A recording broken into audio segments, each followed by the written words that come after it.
హైదరాబాద్ లో జరగబోయే మనీ మంత్ర money manifestation classes కి ఇప్పుడే కాల్ చేసి రిజిస్టర్ అవ్వండి. నమస్తే రమగారు. నమస్తే జయ. రమగారు, మనం నాయనార్ కథలు చెప్పుకుంటూ ఉంటాం. ఒకటి చెప్పుకుందామండి. చాలా చెప్పాం లాస్ట్ ఇయర్. ఈ సంవత్సరం కూడా కొన్ని చెప్పాంగా కార్తీకంలో. అవును. సుందర నాయనారు గాథ చాలా బాగుంటుంది జయ.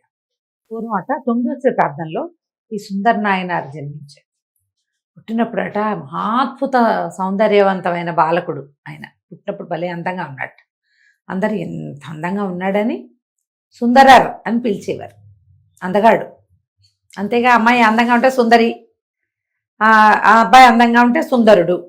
పూర్వకాలం అలా పెట్టుకుని వాళ్ళ పేరు. అక్కడ అలఘర్ అలాంటి పేర్లు పెడతారు ఈ తమిళియన్స్. అవును. ఈ చోళ దేశంలో ఉన్నాడు. అయితే అప్పుడు ఏమనాలంటే పాండ్యరాజ్యం అనుకో. అయితే పిల్లవాడు ఎదిగాక శివభక్తి పరాయణుడిగా ఉండేవాడు, కానీ అంత ఎక్కువ కాదు, ఒక మాదిరి భక్తి. కొంత వయసు వచ్చాక తనకి వివాహం తలపెట్టారు. వివాహం తలపెట్టి సరే అన్ని ఏర్పాట్లు అయినాయి. సరిగ్గా సూత్రధారణ జరిగే సమయానికి ఒక ముసలాయన వచ్చి గట్టి గట్టిగా అరిచి కేకలు పెట్టి, వీడికి పెళ్లి చేయడానికి వీల్లేదు, వీడు మా సేవకుడు అని కేకలు పెట్టాడు. పెట్టేసరికల్లా పెళ్లి ఆగింది. అందరూ అడిగారు. ఆయన ఒక కాగితం పుచ్చుకొచ్చాడు. ఈ కాగితం రాశారు వీళ్ళు, ఈ అబ్బాయి మా సేవకుడు, మా బానిస అని. మా సేవకుడుగా ఉండేవాడికి పెళ్లి చేయటానికి వీల్లేదు, చేస్తే మేం చేయాలి, మీరు చేయటానికి వీల్లేదు. ఆయన పరమ ముసలివాడుగా ఉన్నాడు. ఏమిటో అతని ఉద్దేశం ప్రపంచానికి అర్థం కాదు. ఊళ్ళో వాళ్ళంతా కేకలు పెట్టారు. బ్రాహ్మణ కుర్రాడు బానిసగా ఉండటం ఏమిటి, బ్రాహ్మణ కుర్రాడు సేవకుడుగా కాగితం రాయటం ఏమిటి అంటే, ఇదిగో కాగితం, ఇదిగో కాగితం అని కాగితం ఆడిచ్చాడు. ఈ పెళ్లి కొడుకు వేషంలో ఉన్న సుందరారు గబగబా లేచొచ్చి ఆ కాగితం లక్కుని చింపేశాడు.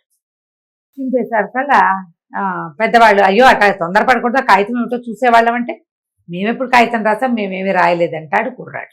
కాదు, వీడు మా కట్టు బానిస, మాకే పని చేయాలి, వీడు పెళ్లి చేసుకోవడానికి వీల్లేదు, ఈ పెళ్లి జరగనివ్వనంటాడు ముసలాయన. గందరగోళం అందరు అడిగారు, నీ దగ్గర ఇంకేమైనా సాక్ష్యం ఉందా అంటే, నా దగ్గర తాళపత్రం ఉంది, వీడి తాత రాసింది అని చెప్పాడు. సుందరారు వాళ్ళ తాత తాళపత్రం రాశాడు అంటాడు ఆయన. ఏదన్నాడు ఈయన దట్టిలోంచి ఒక తాళపత్రం తీసిచ్చాడు. ఆ ఊరు పెద్దవాళ్ళు, ఆ పెళ్లి పెద్దలు, పెద్ద మనుషులు చేరతారుగా పెళ్లిళ్లలో, తర్వాత బ్రాహ్మణ్యం అంతా చేరింది. వాళ్ళందరూ ఆ తాళపత్రం చూశారు.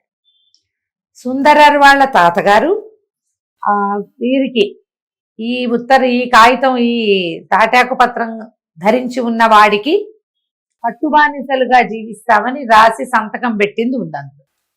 అందరూ ఆశ్చర్యపోయారు. అయితే సుందరారు అన్నాడు, ఎక్కడ మీ ఇల్లు, పదా నాకు చూపించు అనేసరికి ఆయన లేచి నిలబడ్డాడు. ముసలాయన, రా నాతోటి అన్నాడు. సుందరారు ఆయన వెనకాల నడవటం మొదలుపెట్టాడు. ఊరు జనం అంతా ఆశ్చర్యపోయారు. ఏమిట్రా ఇట్లా తీసుకెళ్తున్నాడు, ఈ ముసలాయింది మన ఊరు కాదే, మనం ఎప్పుడు చూడలేదు. ఒక వృద్ధుడు, ఒక 90 ఏళ్లవాడు ఎక్కడి నుంచో వస్తే రావాలి, కానీ మన ఊళ్ళో ఉంటే ఈ ఊళ్ళో పసిపిల్ల బాలాది తెలుసుకుంటారు కదా, అందరికీ తెలుసు. ఆఖరికి ఆ ఊళ్ళో ఉన్న పిల్లి, మేక, కుక్క కూడా ముసలి తాతను గుర్తుపడతాయి. అవును, మనలో ఒక్కడికి తెలియదే ఈయన.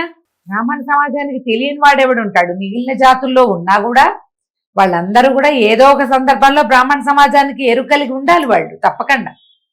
వాడు మంచి మాట చెప్పుకోవాలన్నా, పెళ్లి చేసుకోవాలన్నా, పిల్లలకి పేరు పెట్టాలన్నా వీళ్ళే కావాలి కదా. అందరూ ఆశ్చర్యపోయారు. ఆయన వెనకాల పడి వెళ్ళారు. వెళ్తే ఆయన శివాలయంలోకి వెళ్ళి, గర్భగుడిలోకి వెళ్ళి అంతర్హితుడైపోయాడు. కనపడలా. గర్భగుడిలోకి వెళ్ళిపోయాడు లోపలికి వెళ్ళి. లోపల ఉన్న శివలింగానికి దగ్గరగా వెళ్ళేసరికి సుందరకి తెలిసిపోయింది. అప్పటిదాకా అతను తనెవరో ఎప్పుడు తెలుసుకోలేదు. కిందటి జన్మలో ఈ సుందరర్ అనేవాడు శివభక్తుడే. అతను పరమేశ్వరుని చూడడానికి కైలాసానికి వెళ్ళి పార్వతీదేవి పక్కనున్న చెలికత్తల్ని చూసి, ఆహాహా ఎంత అప్సరసల్లా ఉన్నారు, వీళ్ళని వివాహం చేసుకొని జీవితం ఏం జీవితం అని శివుడిని వదిలేసి అప్సరసలు చేసి చూస్తూ కూర్చున్నట్టు. అప్పుడు పరమేశ్వరుడికి కోపం వచ్చింది. భక్తి నా మీద, చిత్తం వాళ్ళ మీద పెట్టుకుని ఉన్నావు, మానవ జన్మ ఎత్తుపో అనేసరికి పరమ దుఃఖించాడు. ఇట్లా నీ సంగతి నుంచి నన్ను బయటికి పడేస్తావా, నాకెట్లా శివ సాంగత్యం లభిస్తుంది? ఆత్మజ్ఞానం కలిగినప్పుడు శివ సాంగత్యం లభిస్తుంది నీకు. సరే, నువ్వు కోరుకున్న ఈ ఇద్దరు నీకు పెళ్ళాలవుతారులే భూలోకంలో పొమ్మన్నట్ట శివుడు. ఆ పొమ్మన్నవాడు సుందరరుగా ఇక్కడ పుట్టాడు. అప్పుడు తెలిసింది, గుళ్ళు తెలిసింది ఆయనకి. ఇక ఎన్ని శివాలయాలు దర్శనం చేశాడో ఆయన. ఆ ఊరు ఈ ఊరు తీర్థయాత్రలు తిరుగుతూ తిరుగుతూ తిరుగుతూ ఉండేవాడు. ఒక చోట ఆయనకి ఒక కన్యతో వివాహమైంది. ఈ మొదటి పెళ్లి కాదు, మళ్ళీ పెళ్ళే. ఇది పరవైచ్చినాచియార్ అలాంటి పేరు ఏదో, ఈ తమిళ పేర్లు రావు. కానీ ఆమెకి తాళి కట్టేటప్పుడు ఆయన తెలుసుకున్నాడు, తను పరమేశ్వరుడు పార్వతీదేవి పక్కన ఉన్న కన్యలు ఇద్దరిని చూశాడు కదా, ఆ కన్యల్లో ఒకతే ఇది. ఆమెను పెళ్లి చేసుకున్నాడు. హాయిగా ఉండేవాడు. కానీ తీర్థయాత్ర గోల, భార్యను అక్కడ విడిచిపుచ్చి తిరుగుతూ ఉండేవాడు. ఎక్కడికో వెళ్ళాడు. వెళ్ళిన తర్వాత అక్కడేమైంది, ఒక బిల్వ వృక్షం కింద ఒక సౌందర్యవతైన అమ్మాయి కనపడింది. సంగలినాచియార్ ఆ పిల్ల పేరు. ఆమెను పెళ్లి చేసుకోబుద్ధి అయింది దీనికి. బిల్వ వృక్షం కింద ఆమెను పెళ్ళాడాడు. ఈవిడెవరు, పార్వతీదేవి దగ్గర తను పూర్వం ఇద్దరు అప్సరసలను చూశాడు. ఒక అప్సరస తిరువైచినాచియార్ పెళ్లి చేసుకున్నాడు.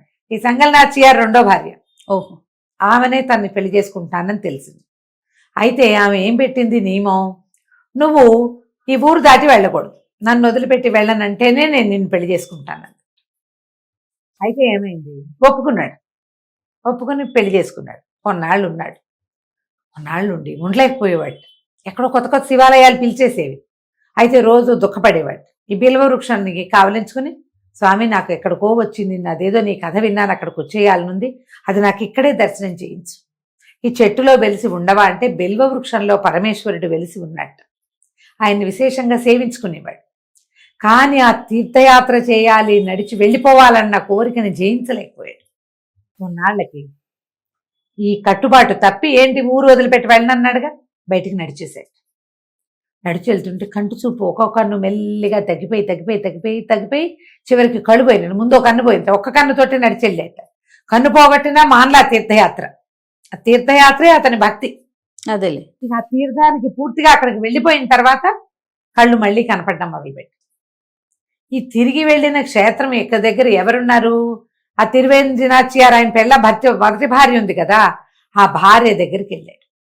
వెళ్ళేసరికల్లా ఆవిడ ఈయన ఇంకో పెళ్లి చేసుకున్నాడని ఆవిడ పొట్టాడింది. ఇంకో పెళ్లి చేసుకున్నాడు, నా దగ్గరికి రావద్దును, ఈయనకి ఆ భార్య కావాలి. ఎందుకు, తను పూర్వజన్మలో ప్రేమించిన అప్సరస ఆవిడే. ఇక ఆ భార్య కోసం కాళ్ళ వెళ్ళా పడ్డాడు. అయినా ఆవిడ ఒప్పుకోలేదు. ఈయన వెళ్ళిన ప్రతి దేవాలయంలోనూ విశేషంగా మధురమైన పాటలు పాడేవాడు. సుందరనాథ్యార్ రాసిన చాలా పాటలు కూడా తమిళనాట ప్రచారంలో ఉంటాయి. పరమేశ్వరుడు కూడా ఎన్నో మహిమలు చూపించేవాడు, అతన్ని సంతోషపెట్టేవాడు. ఈ భార్య ఏమో ఈయన రానివల. అప్పుడు భగవంతుడిని ప్రార్థిస్తే పరమేశ్వరుడట మధ్యవర్తిగా వచ్చి భార్యకి ఈయనకి సయోచి కుదిర్చాడు. మళ్ళీ ఆయన చెప్పాడు, వీడి ఇట్లా ఇద్దరు అప్సరసలను చూసి మోహించాడు, వాళ్ళిద్దరితోటి ఇతను పుట్టాడు, ఒకతవి నువ్వు, రెండోది ఆమె, కాబట్టి భగవంతుడు ఇచ్చిన ఆనతి ప్రకారం జరిగింది, కానీ వీడి బుద్ధి పక్కదోవల పట్టి కాదమ్మా అని భగవంతుడు నచ్చజెప్పాడు. ఈయన భార్యను కూడి ఉండేవాడు. ఆ కాలంలో కలికామ నాయనార్ అని ఇంకొక నాయనారు ఉండేవాడు. ఆయన పరమ కోపిష్టి ధూర్తుడు. ఆయనకి ఊళ్ళో అందరూ చెప్పుకున్నారు, పరమేశ్వరుడే వచ్చి ఈమె సుందరనాయనారికి భార్యకి ఇద్దరికి సయోచి కుదిర్చాడని, మధ్యవర్తిగా పనిచేశాడు భగవంతుడేనని ఊరంతా చెప్పుకున్నారు. ఈ కలికామ నాయనారికి ఒళ్ళు మండిపోయింది. దౌర్భాగ్యుడా, భగవంతుడిని మధ్యలో పెట్టుకుంటావా నువ్వు, ఆయన్ని దూత పని చేయిస్తావా ఆయనతోటి, భగవంతుడు చేయవలసిన పని ఏమిటి, మన పాలనా పోషణ ఆయనది, అలాంటిది ఈ మధ్యవర్తిత్వం చేయించావేమిటి భక్తిని అడ్డం పెట్టుకుని అని చెప్పి ఈయన ఎక్కడైనా కనబడితే ఈయన చంపేస్తాననేవాడు. అయితే పరమేశ్వరుడికి కష్టం తోచింది, ఆయన తన భక్తుడు కదా, అందుకని ఏం చేశాట, ఈ కలికామనాచి ఈ నాయనారికి కడుపులో నొప్పిని ప్రసాదించాడు. ఆ కడుపులో నొప్పి ఎక్కడికి వెళ్ళినా తగ్గల, కడుపు శూల, విపరీతమైన పోటు. అయితే అన్ని వైద్యుల దగ్గరికి వెళ్ళాక దేవాలయాలు కూడా తిరిగి శివాలయంలోకి వచ్చేట. ఆ ఊరు తిరిగి తమ ఊరు శివాలయంలో కూర్చుని ఓ పూట ఏడ్చేట, కడుపులో నొప్పి తగ్గట్లేదు, తినలేకపోతున్నాను, ఉండలేకపోతున్నాను, అది చేయలేకపోతున్నానంటే ఈయన శివాలయంలో వాక్కులు వినపడ్డాయట. సుందర నాయనార్ దగ్గరికి వెళ్ళు, వాడి దగ్గర కడుపు నొప్పికి అద్భుతమైన వైద్యం ఉంది, వాడు నీకు వైద్యం చేసి ఈ నొప్పి తగ్గిస్తాడు అని శివాజ్ఞ వినపడింది. ఈ కలికామ నాయనారు బయటకు వచ్చాక అనిపించింది, దౌర్భాగ్యుడు వాడు భార్య మీద ప్రేమతోటి భగవంతుణ్ణి మధ్యవర్తిగా చేశాడు. అలాంటి వాడు మందేస్తే నా కడుపులో నొప్పి తగ్గటము, నేను బతికి హాయిగా ఉండటమునా? నాకు మందొద్దు ఏమొద్దు. భగవంతుణ్ణి మధ్యవర్తిని చేశాడు, వాడు మంచివాడు కాదు. ఓకే. అందుకని నా పొట్ట చీల్చుకుని చచ్చిపోతానని పొట్ట కత్తి పెట్టి పొట్ట చీరేసి పేగులు కత్తిరించుకుని చనిపోయాడు. అందు వేసుకోని అన్నాడు. దేవుడు చెప్పినా సరే వాడు దేవుణ్ణి కూడని కార్యానికి వాడాడు, అది పనికిరాదు.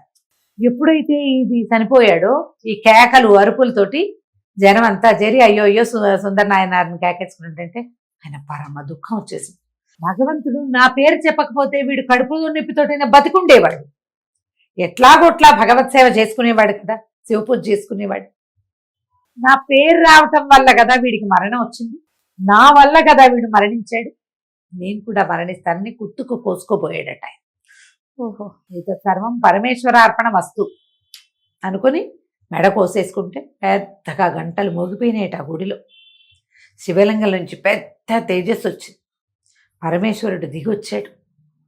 మొదట కలికామ నాయనారిని బతికించి నీ కోసం సుందరుడు ప్రాణత్యాగం చేశాడని చెప్పి అప్పుడు సుందర నాయనారిని కూడా బతికించారు. వాళ్ళిద్దరూ జీవించారు. పేగులు కోసుకుని ఒకడు, మెడ కోసుకుని ఒకడు మరణించి శివాలయపు వాకిట్లో మళ్ళీ బతికారట 9వ శతాబ్దంలో. ఓహో. ఆ తర్వాత ప్రజలందరూ ఎంతో కొనియాడారు, శ్లాఘించారు వీళ్ళిద్దరిని. వాళ్ళిద్దరూ కలిసే శివారాధన చేసేవారట జీవిత పర్యంతము. కలిసి శివార్చన చేసేవాళ్ళు, కలిసి తీర్థయాత్ర చేసేవాళ్ళు. ఎన్నో మధురమైన పాటలని తమిళ ప్రజలకు అందించారు. నాయనార్న గాథలే వింతగా ఉంటాయి. అవునండి. అసలు పరమభక్తి. అసలు అంటే నిజంగానే అంటే వాళ్ళు ఏదో ఒక ఉద్దేశంతోనే భూమి మీద జన్మించారు కదా అంతే, రమ్మగారు, అంతే. అంతే కదండి. అంతే. భగవద్భక్తులే ప్రపంచానికి భక్తి ఎంత తీవ్రంగా ఉండాలి అనేది చెప్పడం కోసమే జన్మించుంటారు. బాగుంది కదా కథ. చాలా బాగుందండి. నమస్తే. నమస్తే.